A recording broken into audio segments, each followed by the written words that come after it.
புதன் என்ற கோளிற்கு அறிவன் என்று பெயர். புதன் என்று சொன்னால் புதியது என்று பெயர். நம் முன்னோர்கள் புதியதாக கண்டுபிடிக்கப்பட்ட அந்த கோளிற்கு புதன் என்று பெயர் வைத்தார்கள். அடுத்து வியாழன். வியாழன் என்று சொன்னால், வியா என்று தமிழில் சொன்னால் மிகப்பெரிய என்று பொருள். இருக்கிற கோள்களிலே மிகப்பெரிய கோள் எதுவென்றால் வியாழன் தான் மிகப்பெரிய கோள். அதனால் அதற்கு வியாழன் என்று பெயர் வைத்தார்கள். அதற்கடுத்து வெள்ளி என்று பெயர் வைத்தார்கள். வெள்ளி நிறமுடைய காரணத்தினால் அதற்கு வெள்ளி என்று பெயர் வைத்தார்கள்.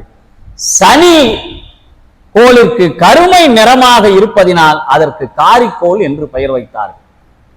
இப்படி நம்முடைய முன்னோர்கள் அறிவியல் சார்ந்து எந்த அளவிற்கு முன்னேறி இருக்கிறார்கள் என்பதை நாம் அடுத்த தலைமுறைக்கு நம்முடைய பெருமையை, நம் முன்னோர்கள் கண்டுபிடித்த செய்திகளை எல்லாம் நம்முடைய வாரிசுகளுக்கு நாம சொல்லணும். ஏதோ ஆங்கிலம் கற்றதினால் அவர்கள்தான் அறிவாளிகள் என்றும், ஏதோ தமிழை பேசுவதால் நாம் ஒரு தற்குறிகள் என்றோ நினைத்து விடக் கூடாது. இந்த மொழியின் ஆளுமையாக இருந்தாலும் சரி, மொழியின் உச்சரிப்பாக இருந்தாலும் சரி, எழுத்துக்களின் தோற்றமாக இருந்தாலும் சரி, அதற்கு பின்னால் அறிவியல் உண்மைகள் இருக்கிறது என்பதை நாம் புரிந்து கொள்ள வேண்டும். சரி, அறிவியல் சார்ந்து இந்த சைவம் என்பது என்ன சொல்லி இருக்கு? இன்றைக்கு நாம் உலகம் என்பது அணுக்களினுடைய கட்டமைப்பால் உருவாக்கப்பட்டது இந்த உலகம் என்று இன்றைக்கு விஞ்ஞானி சொல்கிறார்கள். பருப்பொருட்கள், அதாவது மாஸ், இந்த பருப்பொருட்களால் தான் இந்த உலகம் ஆனது என்று இன்றைக்கு விஞ்ஞானம் ஏற்றுக்கொண்டிருக்கிறது. ஆனால் 3ஆம் நூற்றாண்டு காலத்திலே வாழ்ந்த நம்முடைய திருமூலர் அணு என்ற சொல் அறியப்படாத காலத்திலே அணு என்ற சொல்லை நமக்கு கொடுத்திருக்கிறார். அணுவில் அணுவினை ஆதி பிரானை, அணுவில் அணுவினை 1000 கூறிட்டு, அணுவில் அணுவினை அணுக வல்லார்கட்கு, அணுவில் அணுவினை அணுகலும் ஆமே. இதுதாங்க திருமூலர் கொடுத்த பாட்டு. அவர் எழுதின காலத்துல இது என்னன்னு யாருக்கும் புரிஞ்சிருக்காரு. அணு என்ற சொல் உருவாக்கப்பட்ட காலத்தில் அதனுடைய பொருள் புரியாமல் இருந்திருக்கும். பிறகு ஜான் டால்டன் அவர்கள் கண்டுபிடித்து இந்த உலகம் என்பது அணுக்களால் இருக்கிறது, இந்த அணுக்களை உடைத்தால் உள்ளே புரோட்டான், நியூட்ரான், எலக்ட்ரான் என்ற பொருட்கள் இருக்கின்றன என்று கண்டுபிடித்து இன்றைக்கு விஞ்ஞானம் சொல்கிறது. ஆனால் திருமூலர் 3ஆம் நூற்றாண்டு காலத்திலே சொல்கிறார். ஒரு 16ஆம் நூற்றாண்டு காலத்திற்கு பிறகுதான் அறிவியலாளர்கள் அணு என்ற சொல்லை இங்க சொல்லாடலையே பயன்படுத்துகிறார்கள். ஆனால் நாம் சைவ சமயத்தை சார்ந்தவர் அணுவில் அணுவினை ஆதி பிரானை, அணு என்ற சொல்லிற்குள் அணுவிற்குள் அணுவாக இருக்கக்கூடியவன் யார் என்றால் நம்முடைய சிவபெருமான் தான் அணுவிற்குள் அணுவாக இருக்கிறான் என்பதை நமக்கு முதலாக சொன்னார். அணுவில் அணுவினை ஆதி பிரானை, அணுவில் அணுவினை 1000 கூறிட்டு. ஒரு குறிப்பிட்ட காலம் வரை அறிவியல் உலகம் என்பது அணுவை பிளக்கவோ உடைக்கவோ முடியாது என்று சொன்னது. ஆனால் நம்முடைய சைவம் தான் அணுவை பிளக்க முடியும் என்று அறுதியிட்டு சொன்னது. அணுவில் அணுவினை 1000 கூறிட முடியும். ஒரு அணுவை எடுத்து உடைத்தால் 1000 கூறுகளாக உடைக்க முடியும் என்று திருமூலர் சொன்னார். அதற்கு பின்னால் வந்த ஔவையார் அணுவை துளைத்து ஏழ்கடலை புகட்டி குறுக தரித்த குரல் என்று ஒரு சாதாரண கூடுக்கு பாடிய கிழவிக்கு கூட அறிவியல் உண்மை தெரிந்திருக்கிறது, அணு என்பதை உடைக்க முடியும் என்று. அணுவில் அணுவினை 1000 கூறிட்டு அணுவில் அணுவினை அணுக வல்லார்கட்கு. யார் அந்த அணுவிற்குள் அணுவாக இருக்கக்கூடிய ஆதி பிரானாக இருக்கக்கூடிய சிவபெருமானை அணுகுகின்ற அந்த தன்மை யாருக்கு கிடைக்கிறதோ அவர்கள் அணுவில் அணுவினை அணுகலும் ஆமே. எளிதாக போய் நாம் சிவபெருமானை அடைந்து விடலாம் என்று திருமூலர் நமக்கு சிவபெருமானை அடைகின்ற வழியை சொல்கிறார். சரி, அவர் மட்டும்தான் சொன்னாரா அப்படின்னு பார்த்தா திருவாசகத்துல மாணிக்க வாசகர் சொல்றார், அண்ட பகுதியின் உண்டை பிறக்கம் அளப்பெரும் தன்மை வளப்பெரும் காட்சி ஒன்றனுக்கொன்று நின்றெழில் பகரின் 101 கோடியின் மேற்பட விரிந்தன. மாணிக்க வாசகர் சிவபெருமானுடைய திருவடி தீட்சையை பெற்றவர். ஆன்மீகத்தை மட்டும் பாடியிருந்தால் அது ஒரு சமய நூலாக கருதி இருக்கலாம். ஆனால் திருவாசகம் என்கிற அந்த நூலிற்குள் அவர் அறிவியலை கொண்டு வந்து புகுத்துகிறார் என்றால், இறைவனால் இந்த பிற்காலத்திலே வரக்கூடியவர்கள் கேள்வி கேட்பார்கள் என்பதற்காக இறைவனுடைய திருவருட் கருணையினால் அங்கு மாணிக்க வாசகருக்கு என்ன கிடைக்கிறது என்றால், ஆன்மீக அனுபவம் மாத்திரம் அல்ல, அறிவியல் அறிவும் கிடைத்திருக்கிறது. அண்ட பகுதியின் உண்டை பிறக்கம். இந்த உலகம் என்பது தட்டையானது என்று ஒரு சமயம் முதலிலே சொன்னது. பிறகு இந்த தட்டை உருண்டை என்று அந்த சமயத்துக்குள்ளே ஒருவர் வந்து சொல்கிறார். அந்த சொன்ன ஒருவரை உயிரோடு எரித்து கொளுத்தினார்கள்.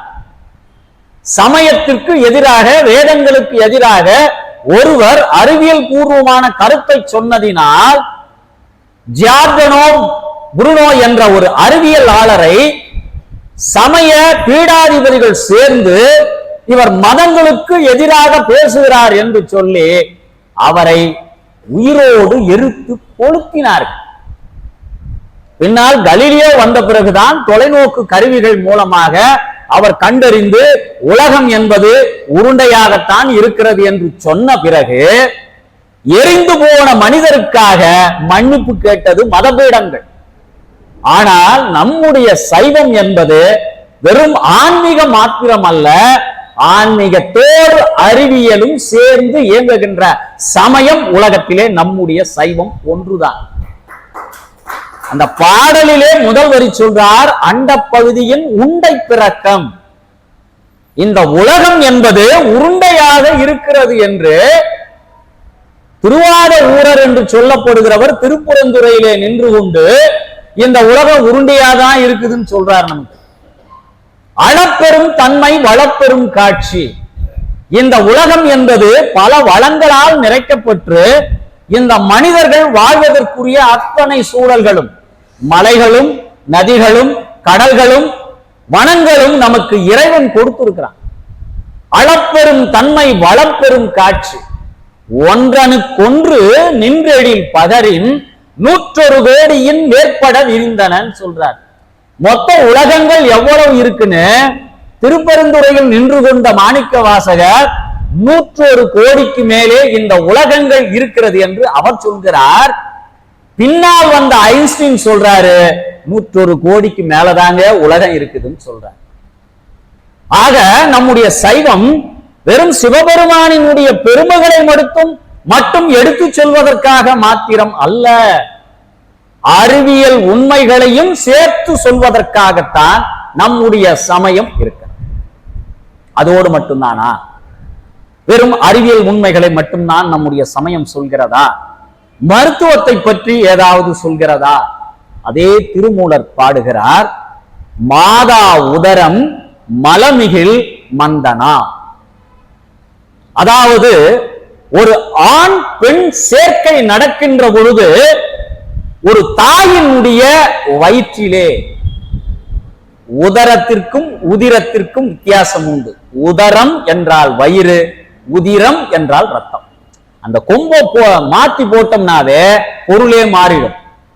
ஆக இது உதிரம் அல்ல, மாதா உதிரத்தில் மலமிகில் மந்தனா.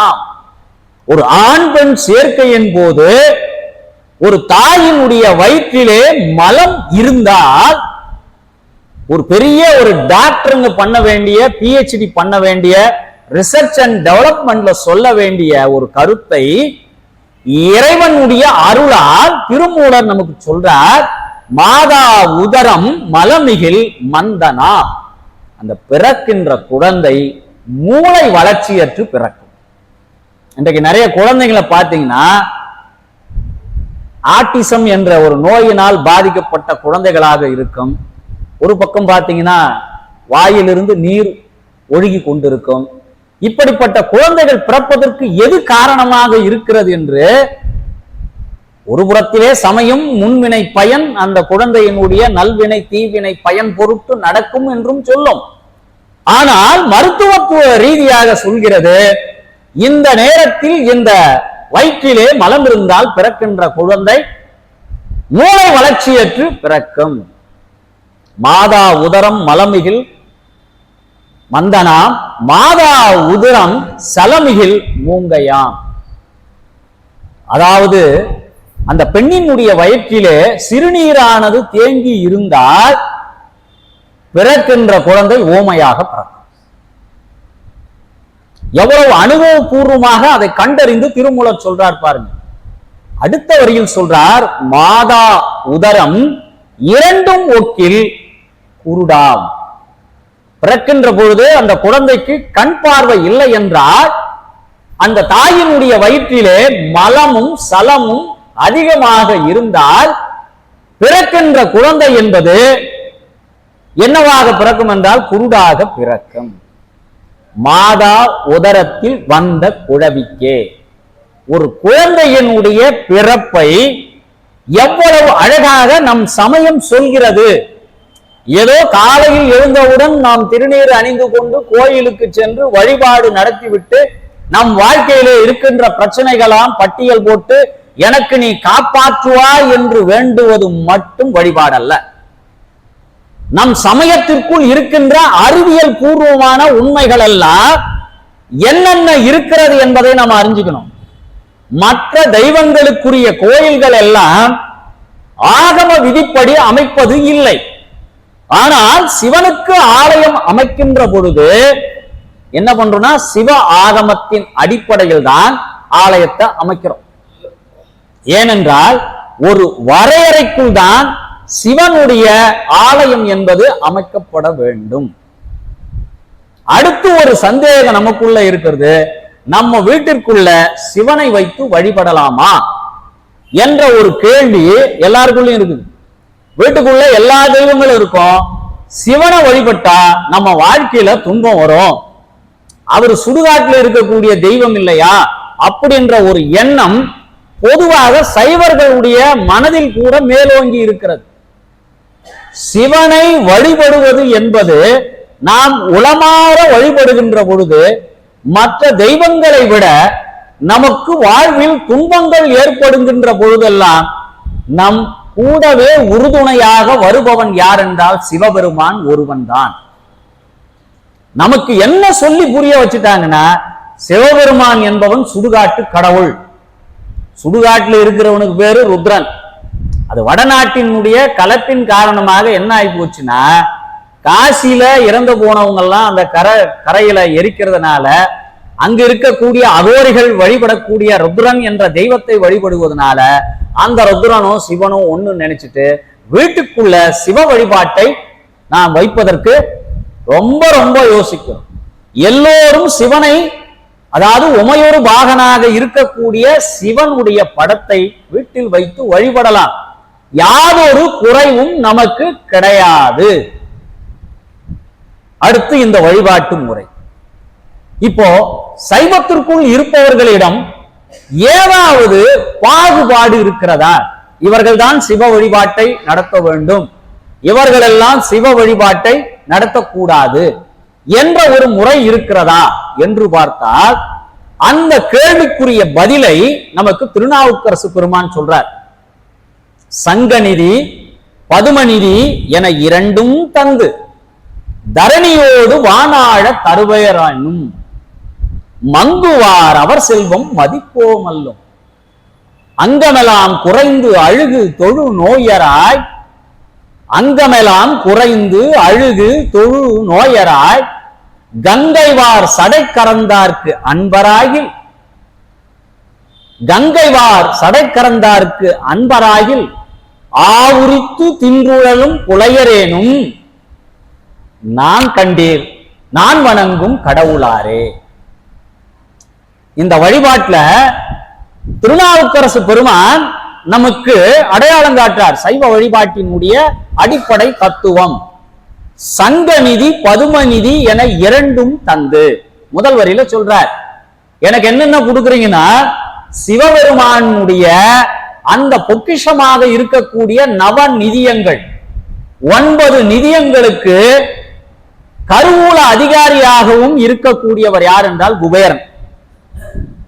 அந்த குபேரனிடம் சிவபெருமான் ஒப்படைத்திருப்பது 9 நிதியங்கள்.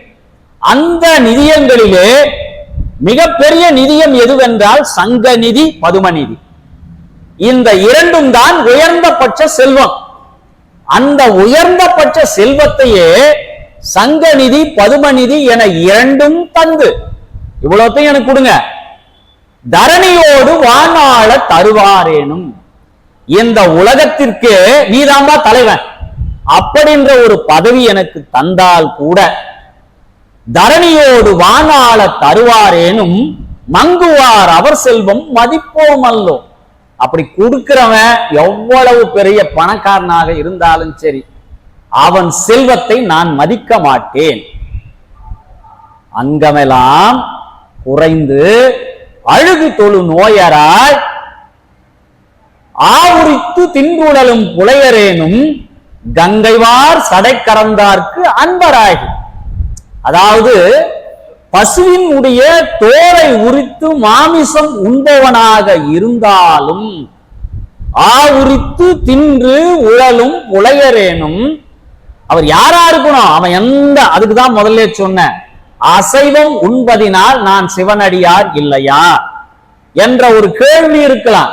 இப்ப நான் அசைவம் உண்ணதுனால எனக்கு என்ன கிடைக்கும்னா சைவன் என்ற பதவியை விட்டு விலகிடுவனா அப்படின்ற கேள்வி இல்லை. ஆனால் நீங்கள் தின்ற அசைவ உணவிற்கு அந்த உயிர்களினுடைய பாவ புண்ணியத்தில் உங்களுக்கும் பங்கு உண்டு. அதனால இறைவன் அடுத்த பிறவியை கொடுக்கும் போது அதற்குரிய பிறவி கிடைக்கும். ஆவுரித்து தின்று உடலும் உலையரேனும் கங்கைவார் சடை கறந்தார்க்கு அன்பராகி. அவன் அசைவத்தை உண்டு சிவபெருமானுக்கு அன்பராக இருக்கிறான்னா போதும், நான் சிவபெருமானை வணங்க மாட்டேன், அவன் திருவடியை தொழுவேன். புலையரேனும் அவர் கண்டீர் நான் வணங்கும் கடவுளாரே என்று திருநாவுக்கரசு பெருமான் சைவ சமயம் சார்ந்தவர்களுக்கு ஒரு குறியீட்டை நமக்கு கொடுக்கிறார். அடுத்த ஒரு கேள்வி, இந்த சைவ சமயத்திலே எல்லா பிரிவினருக்கும் இடம் உண்டா, இல்ல ஒரு குறிப்பிட்ட பிரிவினர் தான் இந்த சைவத்துக்குள்ள இருக்கணுமா அப்படின்னு பாத்தீங்கன்னா, நம்முடைய சுந்தரர் கொடுத்த அந்த தில்லைவாழ் அந்தனர்தம் அடியார்க்கும் அடியேன் திருத்தொண்ட தொகையில முதல்ல தில்லைவாழ் அந்தனர் என்று சிவபெருமானை குறிப்பிடுகிறார். 2வது வரையில சொல்றார் திருநீலகண்டத்து குயவனார்க்கும் அடியேன். 2வது இடத்தில் யார் வர்றார்னா ஒரு மண்பானை செய்யற ஒரு குயவனை கொண்டு வந்து சிவபெருமானுக்கு அடுத்த இடத்துல வைக்கிறார். இந்த சமயத்துக்குள்ள நாயன்மார்களாக இருக்கக்கூடியவர்கள் ஒரு மீனவரும் இருக்கிறார், அரசனும் இருக்கிறார், பெண்ணும் இருக்கிறார், ஒரு புலையர் என்று சொல்லப்படுகின்ற நந்தனாரும் இருக்கிறார்.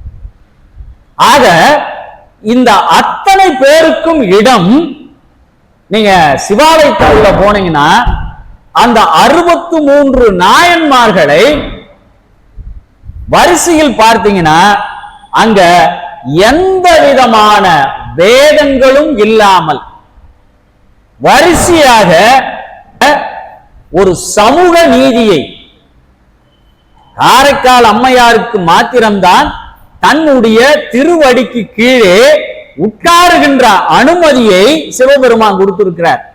இங்க பாத்தீங்கன்னாவே தெரியும், இன்றைக்கு நாம பெண்ணியம் பேசுபவர்களாக இருந்தாலும் சரி, சமூக நீதியை பேசுபவர்களாக இருந்தாலும் சரி, முதலில் ஆணிற்கு சம உரிமையை கொடுத்தவன் நம்முடைய சிவபெருமான். உடலிலே சரிபாதியை கொடுத்து ஆண் பெண் சமம் என்பதை உலகிற்கு முதலில் சொன்னவன் நம் சிவபெருமான். அடுத்து ஆண்கள் எல்லாம் நாயன்மார்கள் எல்லாம் நின்றிருக்க காரைக்கால் அம்மையாரை தன்னுடைய திருவடிக்கு கீழே உட்கார வைக்கின்ற ஒரு அனுமதியை கொடுத்திருக்கிறான் என்றால் சிவபெருமான் எவ்வளவு உயர்ந்தவன் என்பதை நாம் புரிந்து கொள்ளணும். காரைக்கால் அம்மையார் கைலாயம் செல்கிறார். செல்கின்ற பொழுது பார்வதி தேவியார் கேட்கிறார், வருகின்ற இவர் யார் என்று கேட்கின்ற பொழுது இவர் நம்மை வேணும் அம்மைதான் என்று பேயுரு தாங்கிய காரைக்கால் அம்மையாரை இவள் என் தாய் என்று அறிமுகப்படுத்துகிறார். ஒரு சாதாரண மனிதத்தில் பிறந்த ஒரு பெண்ணை தன்னுடைய தாயாக சிவபெருமான் சொல்கிறான் என்றால் எவ்வளவு எளிமையான ஒரு கடவுளை நாம் பெற்றிருக்கிறோம் என்பதை நாம் புரிந்து கொள்ளணும். எளிதான எளியவனான ஒரு கடவுள் என்று சொன்னால் நம்முடைய சிவபெருமான். அடுத்து ஒரு காட்சி, திருவாரூரிலே தேவாசிரிய மண்டபத்தில் அடியார்கள் எல்லாம் உட்கார்ந்து கொண்டு சிவபெருமானுடைய பெருமைகளை பற்றி பேசிக் கொண்டிருக்கிறார்கள். அப்படி பேசிக் கொண்டிருக்கக்கூடிய தருணத்திலே நம்பி ஆரூரர் என்று சொல்லப்படுகின்ற சுந்தரர் திருவாரூரிலே இருக்கக்கூடிய தியாகேசருடைய கோயிலுக்குள் வருகிறார். வருகின்ற பொழுது அந்த தேவாசிரிய மண்டபத்திலே அனைத்து அடியார்களும் உட்கார்ந்து கொண்டு சிவபெருமானுடைய பெருமையை பேசிக் கொண்டிருக்கிறார்கள். பேசிக் கொண்டிருக்கின்ற போது சைவத்தினுடைய முதல் அடிப்படை, ஒரு அடியாரை பார்க்கின்ற பொழுது வணங்க வேண்டும் என்பது நமக்கு வரையறுக்கப்பட்ட ஒரு நியதி. நம்பியாரூரர் யார்? இறைவனுக்கே தம்பிரான் தோழனாக இருந்தவர்.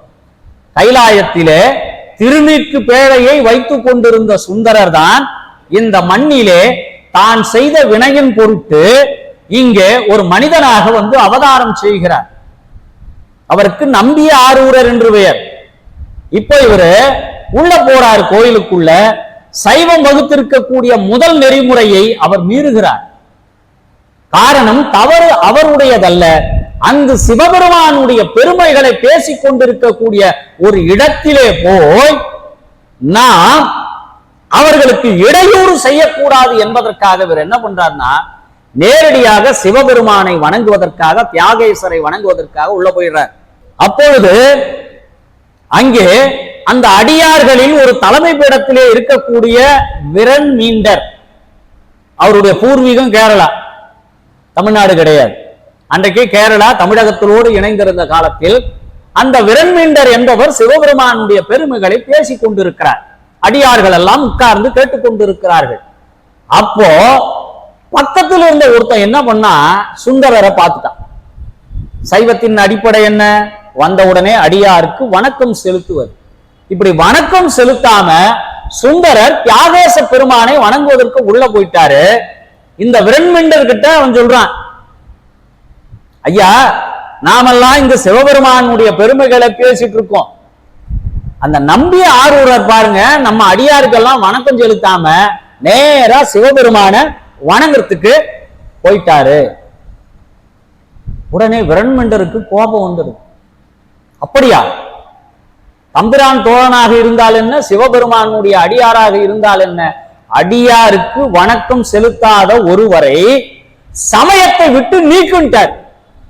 யாருங்க? ஒரு சாதாரணமான ஒரு அடியார்களுக்கு உரை நிகழ்த்தி கொண்டு தேவாசிரிய மண்டபத்தில் உட்கார்ந்து இருக்கிற ஒரு மனிதனால் தம்பிரான் தோழரை சமயத்தை விட்டே நீக்கு என்று சொல்கின்ற அளவுக்கு உரிமை உள்ளது எதுவென்றால் அது நம்முடைய சைவ சமயத்தில் மட்டும்தான். நீக்கிட்டாங்க அவர். அடுத்து அவர் உள்ள போறார். உள்ள போய் தியாகேசரை வணங்கிடுறார். சரி, அவரை வெளியும் அந்த இயக்கத்தை விட்டு சைவ சமயத்தை விட்டு நீக்கிட்டாங்க. இவன் அதோட சும்மா இருந்தா பரவாயில்ல. அந்த கூட இருக்கிறவன் என்ன பண்ணா, ஏங்க உள்ள போனவரு சிவபெருமான வணங்கிட்டாரு, சிவபெருமானும் அந்த வழிபாட்டை ஏத்துக்கிட்டார்.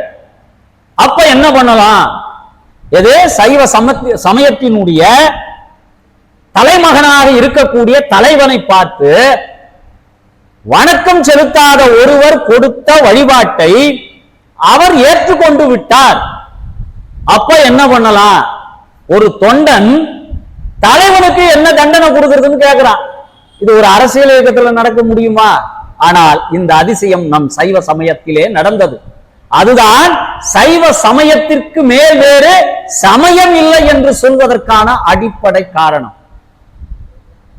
ஒரு விரண்மீண்டர் என்ன பண்ணாரு? அப்படியா? அப்போ சிவபெருமானே நம்ம சைவ சமயத்தை விட்டு நீக்கிட்டான். இந்த அதிகாரம் யாருக்காவது கிடைக்குமா? நீக்கிட்டாரு. சைவத்தை விட்டு இதனுடைய தொடக்கமாக இருக்கக்கூடிய சிவபெருமானையே சைவ சமயத்தை விட்டு நீக்கிட்டாரு. உள்ள சிவபெருமான் பார்க்கிறார், தொண்டர்தம் பெருமை சொல்லவும் பெரிதே. நாம் ஆலயத்தில் சென்று இறை வழிபாடு செய்வதை விட சிவபெருமான் எங்கு இருப்பார் என்றால், தொண்டர்கள் எங்கே உட்கார்ந்து சிவபெருமானுடைய பெருமைகளை பேசிக் கொண்டிருக்கிறார்களோ அங்குதான் வந்து இறைவன் அமர்ந்து கொண்டிருப்பான். அவனை போய் ஆலயத்திலே தேடாதீர்கள். தொண்டர்தம் பெருமை சொல்லவும் பெரிதே. இப்ப சிவபெருமான் பார்த்துட்டாரு. அவர் யாரை கண்டிச்சிருக்கணும்? தன்னை சமயத்தை விட்டு நீக்கிய விரண்மேண்டரை கண்டிச்சிருக்கணும். தன்னுடைய தோழனாக இருக்கக்கூடிய நம்பி ஆரூரை இந்த சமயத்தை விட்டு நீக்கிய விரண்மேண்டரை நீக்கி இருக்கணும். ஆனா சிவபெருமான் என்ன பண்ணாரு? சுந்தரரை கூப்பிட்டார். உன்னையும் சமயத்தை விட்டு நீக்கிட்டாங்க, என்னையும் சமயத்தை விட்டு நீக்கிட்டாங்க. அதனால நீ அவர்கள் மகிழ்விக்கும்படி அவர்களிடம் மன்னிப்பு கேட்டு அவர்கள் மனம் உற்சாகம் அடையும்படி நீ போய் பாடுங்க. நான் போய் என்ன பாடுறது, எனக்கு என்ன தெரியும் அப்படின்னு கேட்கும்போது, அந்த தில்லைவாழ் அந்தனர்தம் அடியார்க்கும் அடியேன் என்ற முதல் அடியை சிவபெருமான் எடுத்து கொடுக்கிறார். அவர் பாடுகிறார். பாடிய பிறகு அங்கே அடியார்களுக்குள் அந்த கருத்தியல் வேறுபாடு மறந்து அமைதியுற்றார்கள். நாம அடுத்து என்ன பண்ண பாருங்க, அதுதான் ஒரு பெரிய செய்தியே. யார் சிவபெருமானை சைவத்தை விட்டு நீக்கினாரோ அவரை கொண்டு போய் 63 நாயன்மார்களில் ஒருவராக இறைவனுக்கு இணையாக கொண்டு போய் நாம வச்சோம். மற்ற சமயமா இருந்தா இறைவனுக்கு எதிராக பேசியவர்களை என்ன பண்ணிருப்பாங்க? சமயத்தை விட்டு நீக்கி இருப்பாங்க. அடுத்த நிமிடமே அவன் ஆள் இருந்திருப்பானான்னு சந்தேகம்தான். இதுதான் மற்ற சமயங்களுக்கும் சைவத்திற்கும் உள்ள ஒரு பெரிய வேறுபாடு. சிவபெருமானை திட்டுபவனை கூட சிவபெருமான் சந்தோஷமாக ஏற்றுக்கொள்வார். ஆனால் உன்னிடம் என்ன இருக்கணும்? உள்ளார்ந்த அன்பு இறைவன் மீது செலுத்தணும். இறைவன் மீது செலுத்துகின்ற அன்பாக இருந்தாலும் சரி, உயிர்கள் மீது நீ செலுத்துகின்ற கருணையாக இருந்தாலும் சரி, நீ கோயிலுக்கு செல்ல வேண்டிய அவசியமே இல்லை. அடிப்படை வழிபாட்டிற்கு மட்டும்தான் நீ கோயிலுக்கு போகணும். நீ இந்த உயிர்கள் மீது அன்பு செலுத்துகின்ற ஒருவனாக நீ மாறிவிட்டால் உனக்கு எந்த ஆலயமே தேவையில்லை. காரணம், நீயே உள்ளம் பெருங்கோயில் ஊனுடம்பு ஆலயமாக நீ மாறு. வள்ளர் பிரானார்க்கு வாய் கோபுர வாசல். நீயே சிவமாக மாற ஆரம்பிக்கிற. எப்போ? உன் உடலுக்குள் தீய எண்ணங்கள் எல்லாம் வெளியேறி விட்டால் அந்த இடத்திலே சிவபெருமான் வந்து உட்கார்ந்து கொண்டு விட்டால் நீயே கொஞ்சம் கொஞ்சமாக சிவமாக மாற ஆரம்பிக்கின்ற பொழுது உனக்கு எந்த வழிபாட்டு முறைகளும் தேவையில்லை. வள்ளல் பிரானார்க்கு வாய் கோபுர வாசல், தெள்ள தெளிந்தார்க்கு சீவன் சிவலிங்கம். நீ கோயில்ல வழிபடுற சிவலிங்கன்றது எதுனா, உன்னுடைய உயிரே சிவலிங்கமாக மாற ஆரம்பித்து விடும். தெள்ள தெளிந்தார்க்கு சீவன் சிவலிங்கம், கள்ள புலனைந்தும் காளா மணி விளக்கே. இந்த உடம்புக்குள்ள இருக்கக்கூடிய இந்த 5 பொறிகள் தான் உன்னை இறைவனிடம் போய் சேர்ப்பதற்கு எது தடையாக இருக்கிறது என்றால், மெய் வாய் கண் காது மூக்கு என்று சொல்லப்படுகின்ற இந்த 5 பொறிகளும் 5ம் என்ன பண்ணுதுன்னா ஒவ்வொரு திசையை நோக்கி பயணிக்கிறது.